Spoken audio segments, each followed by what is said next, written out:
Thousands of runners are gearing up for what is referred to as the ultimate human race, the Comrades Marathon, tomorrow.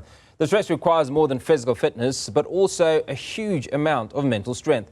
Now, for more on the mental preparedness of the race, I'm joined by Dr. James Burger, South African Society of Psychiatrists. Dr. Burger, appreciate your time today. Let's just talk about the level of endurance that is required. I mean, and I suppose it all comes down, there's a huge amount of physical activity, but there's also quite a huge amount of mental fortitude that is required to commit and run a race such as the Comrades. Yeah, I think it's a very exciting time building up towards tomorrow. And you touched on a lot of, just the commitment of trying to build up to a race like the Comrades. They don't call it the ultimate human race for nothing. It is an ultra marathon, and it requires a large amount of dedication and months of preparation to get to this point. So the ability to be consistent and on difficult days try and get up, get time out on the road, that takes a lot of skill and dedication. So when we talk about why people run a race like the Comrades, there are obviously various reasons. What are some of these reasons that you've come across that speak obviously to the mental fortitude? For some people, it's to prove a point to people around them. For some, it's to prove a point to themselves. Sometimes it's a challenge and even a cause that they're running for. Yeah, there's so many different reasons that people run this race. We've got a number of our psychiatrists who are running, and colleagues as well, and they're running it under the Move for Your Mind, as well as a whole lot of personal reasons. And Move for Your Mind is something that we are doing for trying to promote physical activity and exercise for mental health. So that's just one of the many reasons that people can be running. A lot of people run it for, as you said, personal reasons. It's an ultimate challenge to put yourself physically through a race like this. And we challenge ourselves in many ways, and if we can get to the end of that sense of achievement can really give us something positive and feel good about ourselves. And there's so many different reasons why people do it, that it's really exciting, and hearing the stories about each individual's journey is really fun and exciting. And I presume you're speaking to us from Durban ahead of your run tomorrow. No, unfortunately, I wish. I've got a few colleagues there. I've got some responsibilities down in Cape Town. I think building towards that would be an ultimate thing for me. I'm not sure if others have run it in the studio, but it's definitely on something that would be an amazing thing to be a part of. Yeah, I can imagine, Doctor. Now, what are some of the specific mental health conditions that can be alleviated through exercise?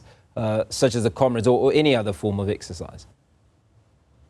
So, firstly, we're not saying everyone has to go out and run an ultra marathon. If that's something that drives you, go do it. That's amazing. But what we're wanting is, let's all get a little bit more active to improve our mental health. We know mental health conditions like depression are common in South Africa. Around 1 in 4 will experience it in their life.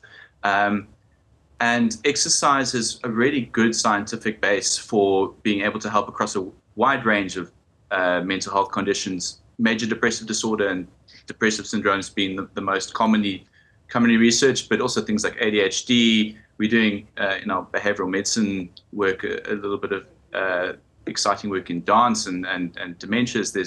There's so much you can do with it, and it seems to affect, because of its broad effects on the brain. It has and broad effects on our psychosocial health.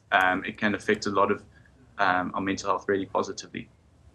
Can you provide us with some examples of how exercise has been used as a treatment for mental health issues?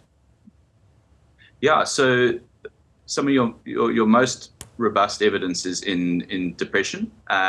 So it's become a first-line treatment for your milder depressions, specifically group exercise being the most commonly, because it also adds the social element that is, I think, so missing in our society at the moment.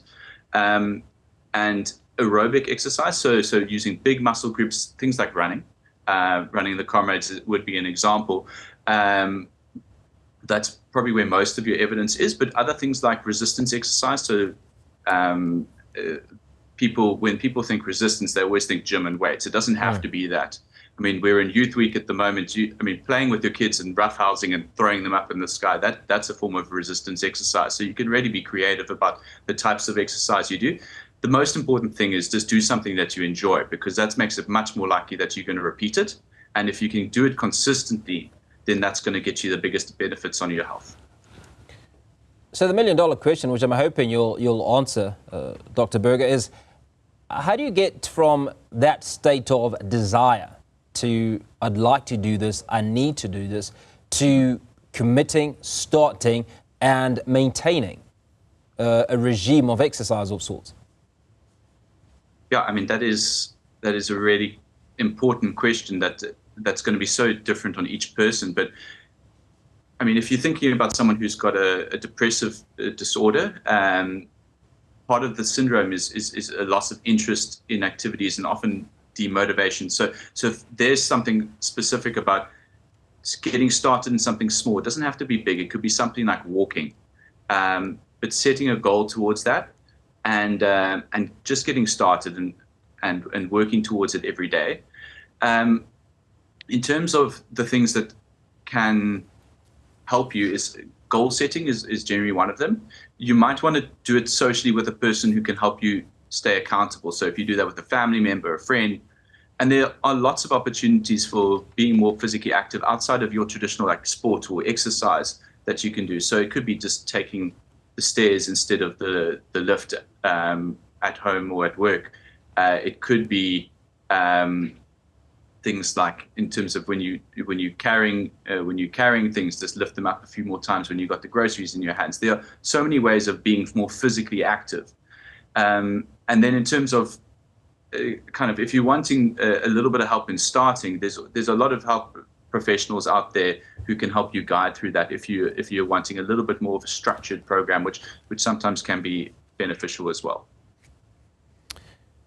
Finally, just looking again at those realistic goals, that's something I wanted to touch on, because I've often found in conversation that sometimes people set goals that are not realistic, right? So you've been out of weight, you haven't been exercising for 3 or 4 years, and there's an expectation that if you start going to the gym, if you start running, that you'll be in great shape in 2 or 3 months, and there you are trying to reverse 4 or 5 years of inactivity.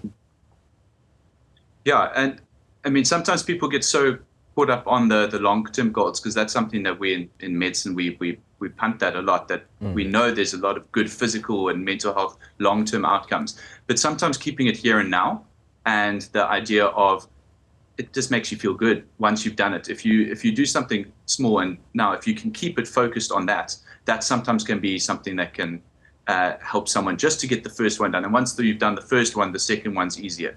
So you don't have to worry about, I mean, even hitting they talk about 150 minutes a week or 30 minutes a day of exercise. Something is better than nothing. And what we actually find is that the benefit for mental health of exercise is biggest when it's the people who are the least active. So if you're incredibly non-active, you actually have the biggest to gain. So you can start with something small and you'll actually get a lot out of it. So that's a good starting point.